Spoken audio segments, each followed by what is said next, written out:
সবুজে ঢেকে গেছে নড়াইলের বিস্তীর্ণ মাঠ, বাতাসে দুলছে সোনালি আঁশের সম্ভাবনা। কম খরচে বেশি লাভ আর গত মৌসুমে পাটের ভালো ফলন ও দাম, এই দুই কারণেই এবারও পাট চাষে ঝুঁকছেন কৃষকরা।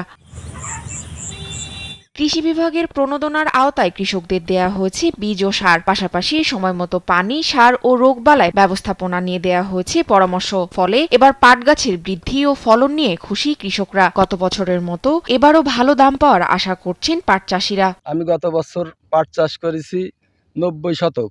এখন 90 শতক জমিতে 25 মণ পাট পাইছি। এবারও 1 একর জমিতে পাট চাষ করেছি।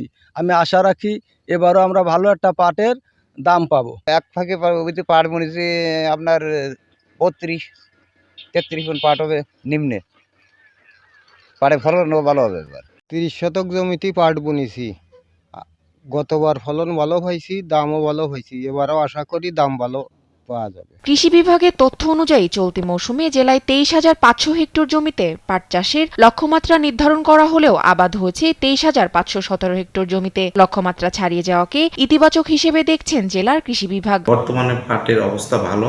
আমাদের উপসহকারী কৃষি কর্মকর্তাগণ মাঠ লেভেলে যেয়ে কৃষকদেরকে পাট উৎপাদনের ব্যাপারে বিভিন্ন পরিচর্যা বিষয়ক এবং পোকামাকড় দমন বিষয়ক প্রশিক্ষণ দিচ্ছেন। আশা করি এই দ্বারা অব্যাহত থাকলে পাটের বাম্পার ফলন হবে। ভালো ফলন আর ন্যায্য দাম দুয়ের সমন্বয় হলে নড়াইলে পাট চাষ আরও বিস্তৃত হবে বলে মনে করছেন সংশ্লিষ্টরা। তাসফিয়া ইসলাম, নিউজ ডেস্ক, দেশ টিভি।